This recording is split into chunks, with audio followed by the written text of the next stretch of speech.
আপনারা জানেন জনাব তারেক রহমান এমন কোনো কর্মসূচিকে সমর্থন করেন না যা জনদুর্ভোগের কারণ সৃষ্টি করে। তিনি ইতিমধ্যে তার স্বদেশ প্রত্যাবর্তনের দিনে লন্ডন হিথ্রো বিমানবন্দরে প্রবাসী নেতা কর্মী সমর্থকদের উপস্থিত হতে নিষেধ করেছেন। বাংলাদেশেও আমাদের কোনো কর্মসূচি যেন জনদুর্ভোগের কারণ না সৃষ্টি করে। আমরা তার নির্দেশনা পালনের আন্তরিক শত চেষ্টা সত্ত্বেও সেটা হয়তো 100% প্রতিপালন করতে পারিনি।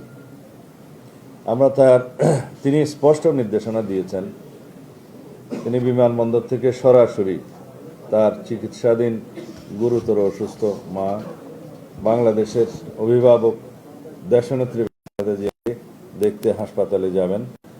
যেতে চান তার পিতা মহান স্বাধীনতার ঘোষক শহীদ জিয়ার মাজার জিয়ারতে, যেতে চান ভাইয়ের কবরের পাশে। জনদুর্ভোগ পরিহার করতে তিনি সরকারি ছুটির দিনকে তার প্রত্যাবর্তনের দিন হিসেবে নির্ধারণ করেছেন। এমন একটি দিন নির্বাচন করেছেন যার পরপর 2 দিন সরকারি ছুটি, সব মিলিয়ে টানা 3 দিনের ছুটি।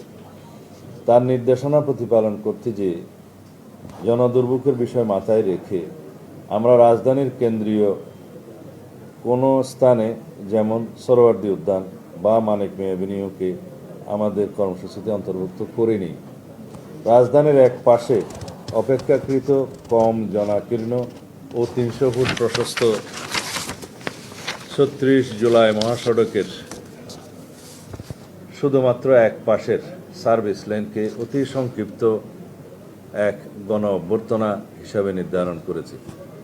এটা কোনো জনসভা নয়, সম্বর্ধনা অনুষ্ঠানও নয়, শুধুমাত্র দেশবাসীর প্রতি তার আন্তরিক কৃতজ্ঞতা প্রকাশ ও দেশনেত্রী সহ দেশের সকলের কল্যাণ কামনায় দোয়ার অনুরোধের অনুষ্ঠান। সে আয়োজনে তিনি ছাড়া আর দ্বিতীয় কোনো